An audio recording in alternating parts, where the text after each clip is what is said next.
Évangile de Jésus-Christ selon saint Matthieu.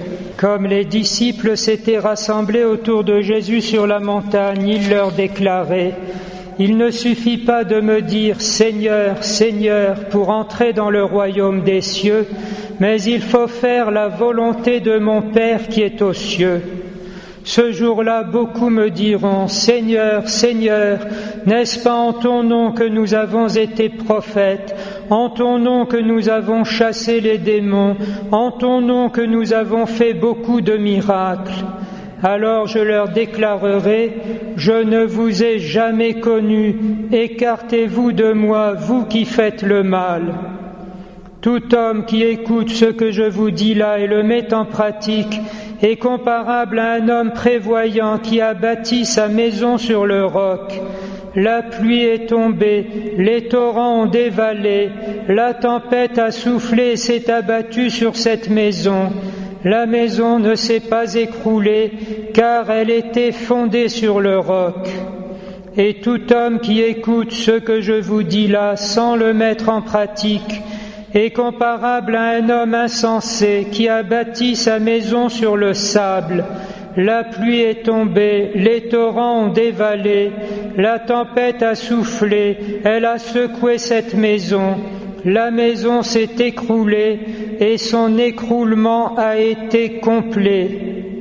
Jésus acheva ainsi son discours. Les foules étaient frappées par son enseignement, car il les instruisait en homme qui a autorité et non pas comme leurs scribes. Chers frères et sœurs, l'évangile d'aujourd'hui nous invite à la conversion.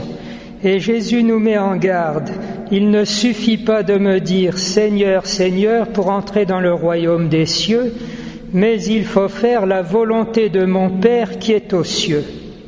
Autrement dit, il nous faut, en plus de notre profession de foi, vivre très profondément une conversion qui nous détourne de l'esprit du monde pour que le Saint-Esprit, comme le dit la liturgie et le missel romain, puisse être fort en nous.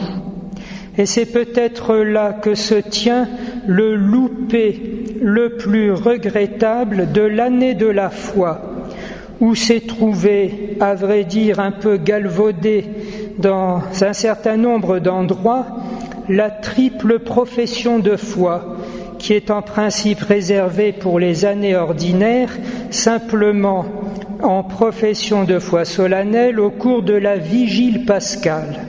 Et c'est ainsi qu'on a remplacé, quelquefois ou peut-être souvent, la récitation du « Je crois en Dieu » par le dialogue, certes évoquant les premiers chrétiens dans l'Antiquité. Croyez-vous en Dieu, croyez-vous en Jésus-Christ, croyez-vous en Saint-Esprit dans la Sainte Église. Mais hélas, sans faire précéder cette triple profession de foi, comme on l'a déjà remarqué, par la triple renonciation à l'esprit du monde, au péché et à Satan.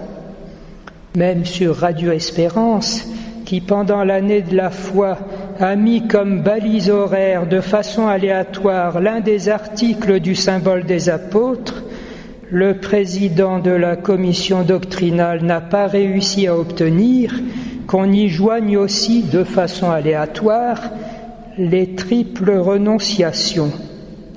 Et voici que sur Twitter, depuis Benoît XVI, tout se passe en effet là-dessus, et ça s'est même aggravé à le pape François.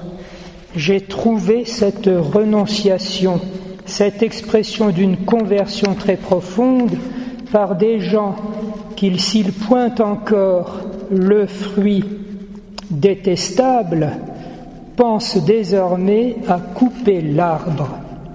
Votre société utopique ne fait plus rêver.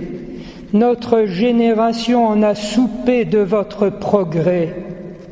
Nous avons vu où mène votre libération des mœurs, votre marché roi et votre relativisme déguisé en ouverture d'esprit. Nous sommes les enfants du divorce de masse, de la gay pride et de l'adultère en publicité dans le métro. Nous ne voulons pas de vos vies de cocus compréhensifs et de working girls dépressives. De toute façon, vous avez déjà perdu, votre activisme n'y changera rien, c'est du bouche à bouche sur un cadavre. La transcription liturgique est simplement celle-ci. Pour vivre dans la liberté des enfants de Dieu, rejetez-vous le péché. Oui, je le rejette. Pour échapper au pouvoir du péché, rejetez-vous ce qui conduit au mal. Oui, je le rejette. Pour suivre Jésus-Christ, rejetez-vous Satan qui est l'auteur du péché. Oui, je le rejette. Alors on peut entendre dignement les questions du prêtre et lui répondre « Croyez-vous en Dieu le Père Tout-Puissant ? Nous croyons. Croyez-vous en Jésus-Christ, le Fils de Dieu notre Seigneur ? Nous croyons. Croyez-vous en l'Esprit Saint dans la Sainte Église catholique ?